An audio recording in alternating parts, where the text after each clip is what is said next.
যেই ভোট ডাকাতি হয়েছিল, যেই কারচুপি হয়েছিল, জনগণ কিন্তু সেই দিন বিএনপিকে ছুঁড়ে ফেলে দিয়েছিল। সেটার মাধ্যম দিয়ে, আন্দোলন সংগ্রামের মাধ্যম দিয়ে কিন্তু তত্ত্বাবধায়ক সরকার প্রতিষ্ঠিত হয়েছিল। আবার বাংলাদেশের আদালত তত্ত্বাবধায়ক সরকারের পক্ষে রায় দিয়েছে, আপনারা এটা বাস্তবায়নে গড়িমসি করছেন।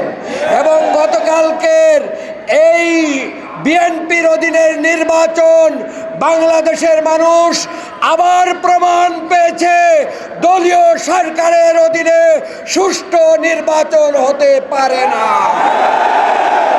দ্বিতীয় যে কথাটি বলতে চাই, বিএনপি সরকার তাদের ৩১ দফার ভিতরে বিচার বিভাগের স্বাধীনতা চেয়েছিল।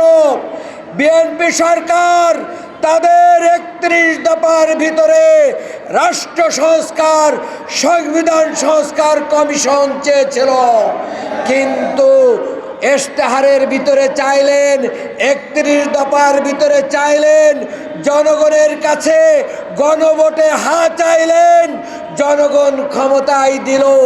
এখন জনগণকে আপনারা ভুলে যাচ্ছেন, জনগণের সাথে প্রতারণা করছেন। মনে রাখবেন, জনরাই যদি প্রতারণা করেন, আগামী দিন জনগণ আপনাদেরকে লাল কার্ড দেখানোর জন্য প্রস্তুত।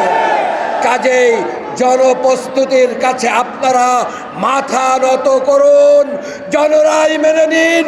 ৭০% মানুষের রায় মেনে নিয়ে সংসদে জনগণের পক্ষে সংস্কার বাস্তবায়ন করুন, সংবিধান সংস্কার করুন, বিচার বিভাগের স্বাধীনতা দিন, গুম খুন আয়নাগরকে যাতে আর কোনোদিন ফিরে আসতে না পারে সেই জন্য আইন বাস্তবায়ন করুন।